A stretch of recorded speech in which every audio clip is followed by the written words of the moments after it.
So guys, ituturo ko nga pala sa inyo kung paano gawin yung pork tonkatsu ng Tokyo. Pati yung tonkatsu sauce ituturo ko na rin sa inyo. Kayang-kaya mo tong gawin kahit 50 pesos lang yung pera mo.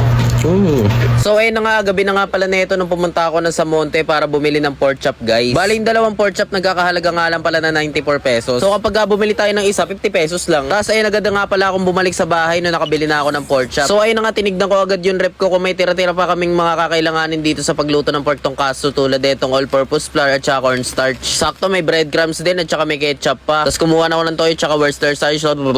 Sakto may sesame seeds pa. Bali isa nga lang palang pork chop yung gagamitin ko dito, no. Kasi ayun, tinanggal ko lang yung balat at saka yung buto, tapos pinagbubugbog ko lang na itong kutsilyo kasi wala tayong meat hammer guys eh. Tapos yung paghahaluin lang natin yung all-purpose flour at saka yung cornstarch. 1:1 lang, tapos titimplahan lang natin ng pamintayan at saka sinaligan pampalasa. Tapos ayun, nahaluin lang natin ng konti para magpantay yung lasa. Tapos i-coat nga lang pala natin yung pork chop natin dito guys. Konting pagpag lang para walang sobra, tapos i-coat nga rin pala natin sa itlog yan guys. Ayan, isang pirasong itlog lang, yung maliit lang para hindi naman masayang. Tapos ayan, kinoat ko lang ulit, tapos pinagpagulan din yung sobra. At syempre hindi mawawala yung breadcrumbs dyan para talagang crispy yung pork tonkatsu natin, diba? Tapos yan, kinot lang din natin na maayos para maganda yung pagkakaluto. Tapos yan, pinagpag ko lang at syempre magsasalang na nga pala tayo ng pan at magpapainit na tayo ng mantika at rekta prito na nga pala tayo dito sa may pork chop natin guys. So ayan, habang niluluto natin yung pork chop, gagawa na nga pala tayo ng tonkatsu sauce. Sa toyo guys, bali 2 kutsara yung nilagay ko dito. Depende yan kung gaano karami lulutuin nyo. Tapos yung ketchup 1 kutsara lang at saka yung Worcestershire sauce 1 kutsara lang. Tapos yung sesame seeds konti lang, tapos yung asukal namin na may halong kape, tansyahan na lang. Tapos ayun, halu-haluin lang natin yan guys para magpantay yung lasa. At ayan, may tonkatsu sauce na tayo. Ganito luto yung gusto ko sa may pork chop guys. So yung mukhang kariman na. De joke lang. Tapos ayun na nga, lulutuin lang natin yung pork chop natin sa luto na gusto natin, diba guys? Hindi na kailangan ituro kasi alam nyo naman na yan. Tapos ayun, gagayat-gayatin lang natin yan at ilalagay na natin sa may plato at konting kanin lang. Tapos ito yung panalo dyan, no, yung tonkatsu sauce guys. Grabe, sobrang solid talaga na ito para ka nasa Tokyo. Ay naku, pag napapanood mo to ngayong alas 12 na madaling araw, sinasabi ko sa'yo, mag-ready ka na ng pansit canton mo. Auto pansit canton ka talaga pag napanood mo to.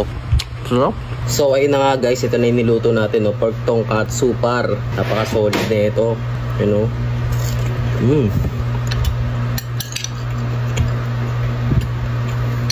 Pag isa lang yung binili mong pork chop, kaya kasi naging 100 yun, medyo malalaki yung ano ko. Medyo makakapal yung pagkakagayat ng ano, ng pork chop, kaya ganun. Pero pag maninipis yung gayat, 50 pesos na may 2 pork chop ka na, napakasulit na nun.